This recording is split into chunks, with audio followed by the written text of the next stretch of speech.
Everybody for being here today. This is a milestone day for Smartville, but we hope it's also a milestone day for the state of California and for the clean energy industry. So quickly, we have about a 20-minute program scheduled for today. We're going to start with some honored speakers, followed by energizing the battery system and commissioning it, and then a demonstration which everyone should be able to follow along with on their smartphone. Before we get started, one more thing. Afterwards, I hope that everyone can join us for cold drinks and refreshments at the AleSmith Brewery, which is a 2-minute walk down here. So please, I hope everyone can stay and enjoy. If there are any Padres fans in the crowd here, game time is at 1:35, so please stay for that as well if you like. Quick housekeeping notes. Please check in if you haven't done so at the table. Also scan the QR code on your smartphone so you can follow our demonstration.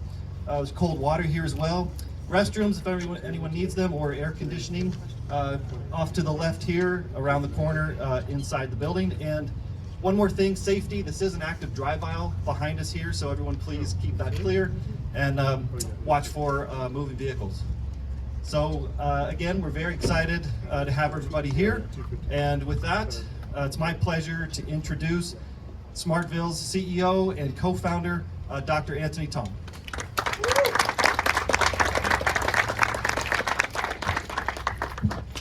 Hey, good morning, everyone. Thanks for coming down here. Actually, our nice staff sent out very descriptive invites. You have a picture in the invite, just like this, and a description of the invite. You guys didn't take it either way out. You book a trip, you're coming down here, standing in the middle of the parking lot, under 100-degree sun. That shows a true support of Smartville and our mission. So thank you very much for everyone coming down here. Little bit of background of Smartville. We are a San Diego homebrew company.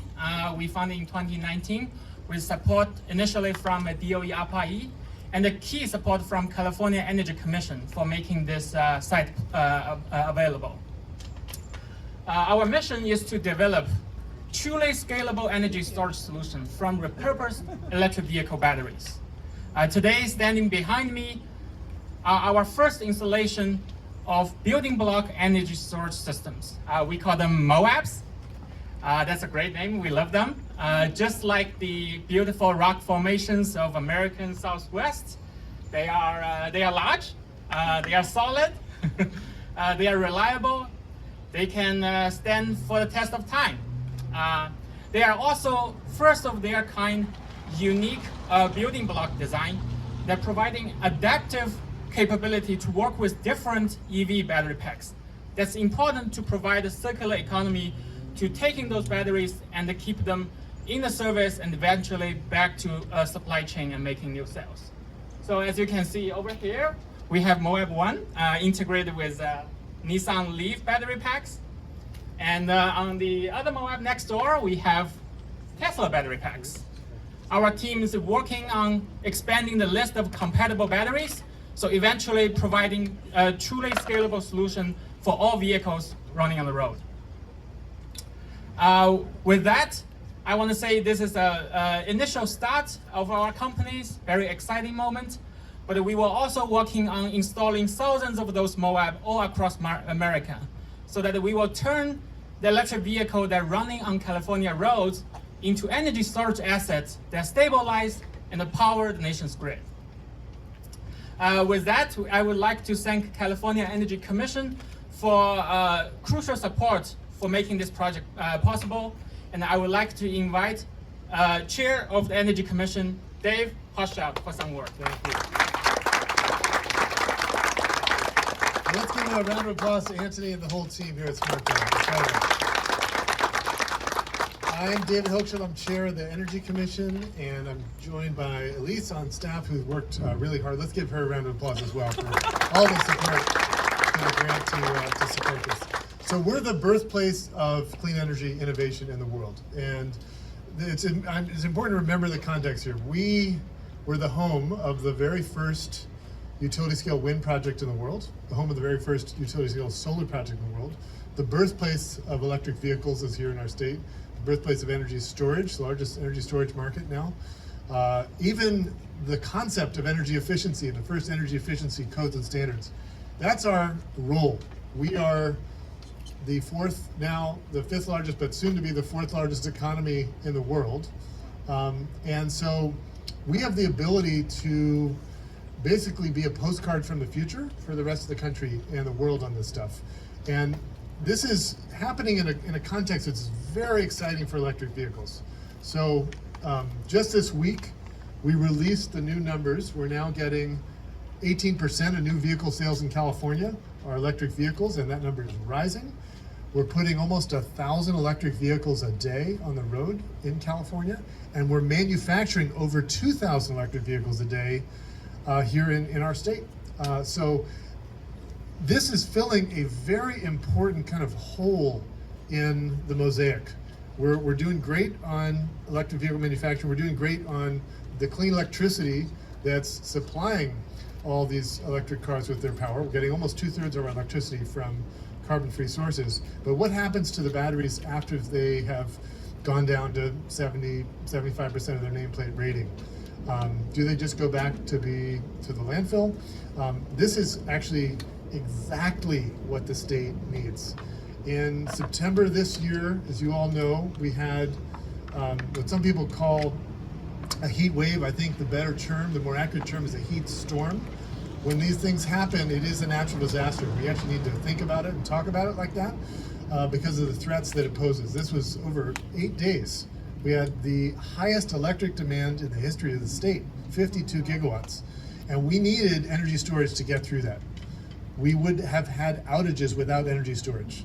So we've actually done an incredible job on storage in California. We went from 200 megawatts in 2019 to 3,600 megawatts today.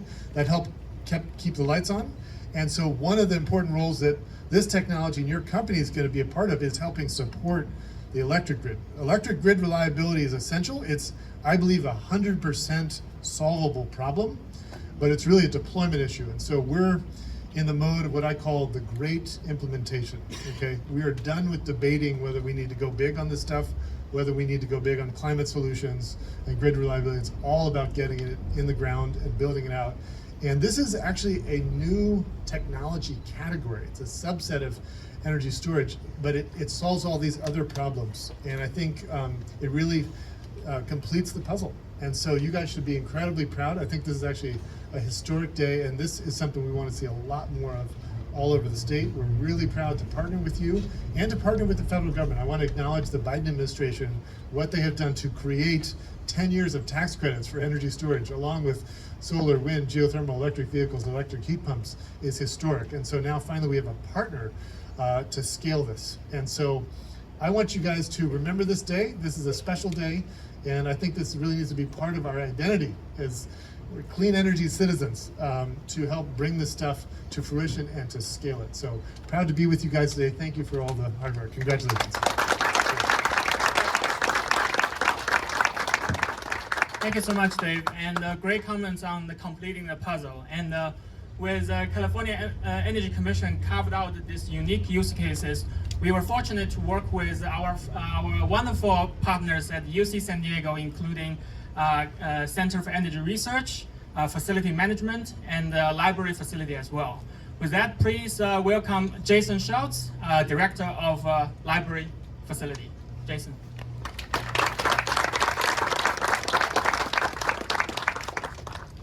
So thank you all for joining us today and granting me an opportunity to make some remarks.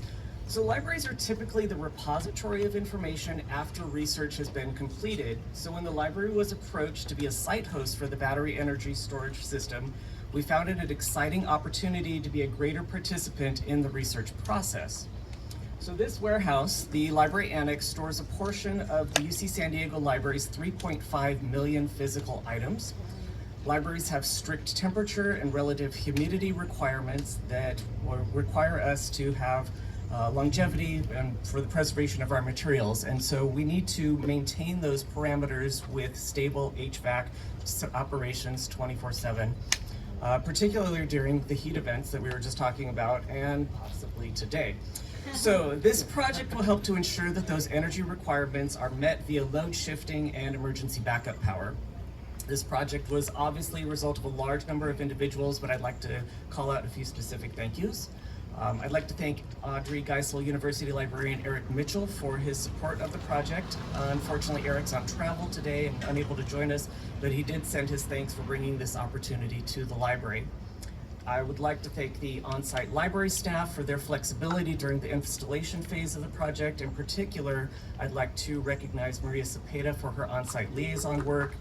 She was instrumental, yes, in coordinating delivery of large-scale components as well as providing access to the Smartville staff and contractors during the work. And finally, I'd like to thank the university and Smartville project managers, Joshua Reese and Trish Tran. They were great partners consulting with us about key decisions that would impact our space and keeping us in the loop all through all stages of the installation. It was their project management skills that kept this to be a fairly painless construction project. So I'm going to close quickly saying that the library collections philosophy is centered around innovation and is intended to fuel success in teaching, research, and learning endeavors. Although the library is looking forward to the immediate impacts of the project, we're also looking forward to the long-term impacts that will align with the university's mission to transform California by generating knowledge and engaging in public service. I have a sneaking suspicion that results of this ongoing research will end up in our collections, possibly even within this very warehouse, and help to drive future innovations. Thank you. Thank you, Jason. And now I want to mention Smartville is part of the Southern California energy innovation ecosystem. The pillar to that system is Cleantech San Diego. And please welcome Managing Director of Cleantech San Diego, Marty Tulak.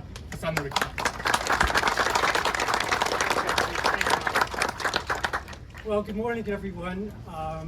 I lead the California Energy Commission-sponsored Southern California Energy Innovation Network, which is one of 4 of California's energy innovation cluster organizations that provides pro bono resources to startups to help them accelerate commercialization of breakthrough energy technologies to help California mitigate climate change impacts while creating an equitable clean energy economy. I am honored and delighted to be here today to really recognize and acknowledge the outstanding performance of Anthony Tong and the Smartville team in taking their Second Life EV battery repurposing technology from campus to commerce. And that's really what's enabled us to be here at this commissioning event today. Smartville spun out from UC San Diego's Center for Energy Research in early 2019. And shortly after that, we accepted them into our Southern California Energy Innovation Network. And I can tell you, they've taken advantage of just about every resource across the startup ecosystem to get where they've gotten. All of the innovation programs across UC San Diego, including the Rady School. They even applied to UC Berkeley's Clean Tech to Market program and completed that. And along the way, they have applied for and actually received 1 competitive grant solicitations with the Department of Energy, ARPA-E, and the California Energy Commission. They've actually achieved $9 million in non-dilutive grant funding that they've achieved to get to this point. So at this point, we'd now like to continue. We've been working for 3 years. We'd like to continue that relationship to now help Smartville raise their first private capital, which is what's needed to scale the business. And we look forward to doing anything we can to advance our mutual goals of climate, economic, and societal benefits. So congratulations, Anthony, and we wish you continued success. Thank you, Marty. I want to mention Cleantech San Diego's a lot of soft support, including tutorings, pitch deck reviews, and a lot of them are ingrained in those services that they provide. So thank you, Cleantech, and thank you, Marty. So last but not least, we are honored to have a California State Assembly members, our San Diego's own Chris Watt. Awesome. Thank you, Anthony. Thank you, everybody, for coming out here for this commissioning here this morning. My name is Chris Ward. I'm the State Assembly member for the Central San Diego neighborhoods, including UC San Diego, and it's just really a pleasure to be here for this special moment. San Diegans have been long and early adopters, strong adopters of solar industry, right? And we were really, happy on a per capita basis that many homeowners have been able to take advantage of that. And then, of course, it begs the question, what do we do when the sun goes down? What do we do after hours? How do we make sure that we're being even further resilient and a little bit more kind of locally sensitive to the need to be able to store a lot of that energy? And so we're thinking about these systems, we're making those investments as well in new infrastructure, but just, thank goodness we've got companies like Smartville that are coming along, connecting those dots, because we've also seen the growth and the rise we've heard of electric vehicles that are out there, which of course are going to reach some kind of lifetime capacity, but the batteries aren't done yet. They might be, not optimized anymore for vehicular use, but they certainly serve a very strong purpose, and we've got to stretch our electrons and our infrastructure even a little bit further. We have made significant investments in California over the last 2 years. We've had over $15 billion in climate and green energy related support directly from the state this year, and that's about a $51 billion infrastructure for the variety of climate initiatives that we're putting out there to local communities and local companies to make sure that we're meeting our long-term clean green energy goals. And then of course that has helped to worked in tandem with the Inflation Reduction Act, and what thank you for mentioning President Biden's administration, what they pushed forward, because California is already so positioned because of the research, because of the early development that we have here, and our ability to scale up and manufacture more, that we're able to use those federal resources a lot faster to meet our needs and also export a lot of that infrastructure to other states and even other countries so they can do their parts. So we're standing here in front of, just exactly that kind of connect the dots kind of system here that we're excited to hear. Smartville, I think we're going to hear a little bit more about how they're ready to scale up. And of course, right next door from us, one of our big investments that we're looking to our east here in Imperial Valley is the Lithium Valley opportunities. So we know that this kind of a model here is something that is not just meant for a 10-year battery, but is something that we know is going to have additional life spans beyond that as well. Point of personal privilege, I'm kind of excited to be standing here. This is a total coincidence here, but my family were excited to be a 2 electric vehicle household. So my spouse has a Tesla, and of course I'm in the private sector, so I have a Nissan Leaf. And so it's I'm in the public sector, so it's kind of exciting to see, in real world, what this is going to become for families like ours and for so many San Diego families as well. Thank you for being bold and taking the initiative to have these concepts and to take the risk to be able to be a great startup company. We're proud that you're located here in San Diego. We're grateful for clean tech, helping to be able to connect all the dots. And from the Assembly's point of view, and in a partnership with our Energy Commission as well, we're going to continue to prioritize these for California investments going into the future. Thank you so much.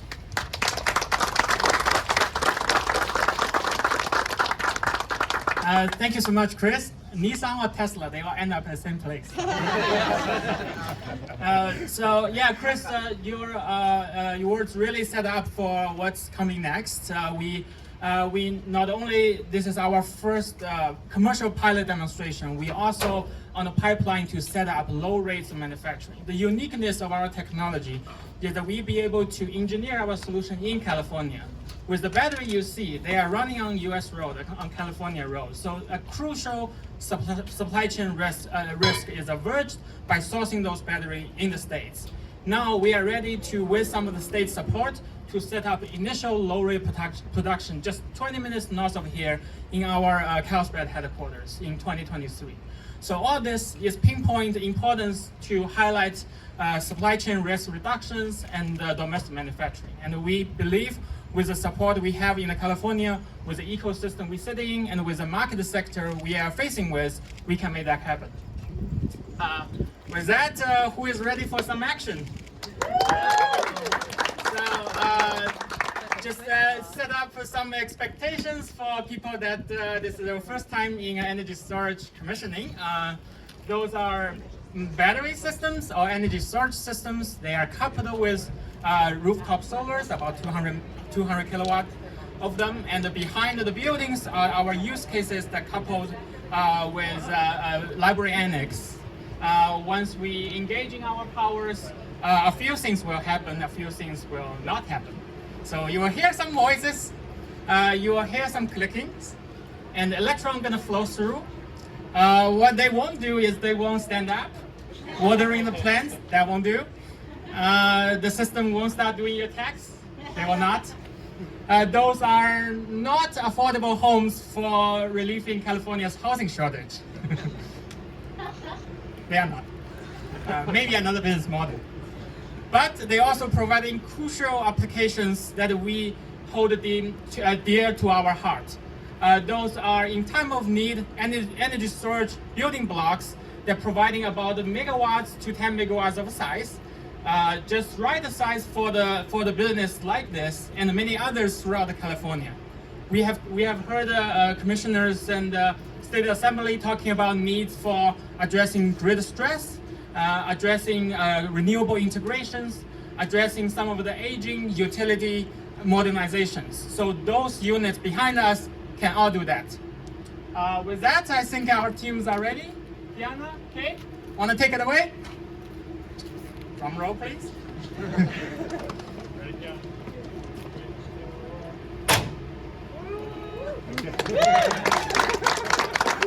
that I set the expectation right, so yeah. This is small switches, but it's a big moment because we have a battery energized. So this is a good time to pull out your smartphones. We have some QR code across the pergola here. So our team have prepared a UI to highlight what's happening right now. Sorry, I'm gonna pull up myself. So in that UI, you see 4 buttons. Right now, before battery are going through their initialization and sequencing, you will see only 3 assets available. Rooftop solar right now is overproducing, wow, 181 kilowatts thanks to the sun. The load is consuming about 100 kilowatts, and those surpluses all dumping to the grid. And as you know, with California have more and more solar integration, those are becoming a non-favorable things. So with battery assets right on the spot, we can ramp our productions and take those overproduction of solar and store them in the batteries. Oh, as you can see, we have ramped up about 20 to 30 kilowatt of batteries and taking the grid surcharge dump on the batteries. So what happens is when the 4 p.m., 5 p.m., when sun goes down, when the California facing the most stress on the grid, the battery will discharge to power the library annex within. So with that, I think concludes in the success of our commissioning event. Yay. So I want to say this is our first installation and many MOABs after that. We hope we can charge forward with our mission to create renewable energy jobs and a sustainable economy. With that, please welcome back Mike for some closing remarks.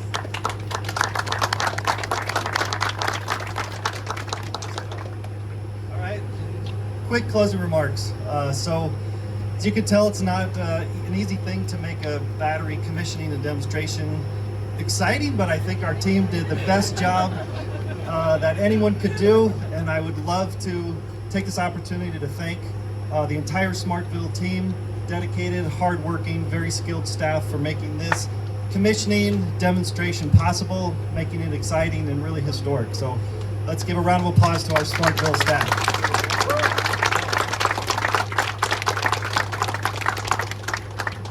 Again, I want to remind everyone, please join us for the reception immediately following this. 2-minute walk down this way at the L. Smith Brewery. Please stick around for cold drinks and some refreshments. I want to thank our speakers. I want to thank our partners for making all this possible. I want to thank everyone for being here and experiencing and sharing this milestone day with us. Final words. Everyone at Smartville is dedicated to pioneering a bright future. We hope not just for the company, but for the state of California and for the clean energy industry. And again, we want to thank you for coming here today and marking this milestone with us. So thank you very much.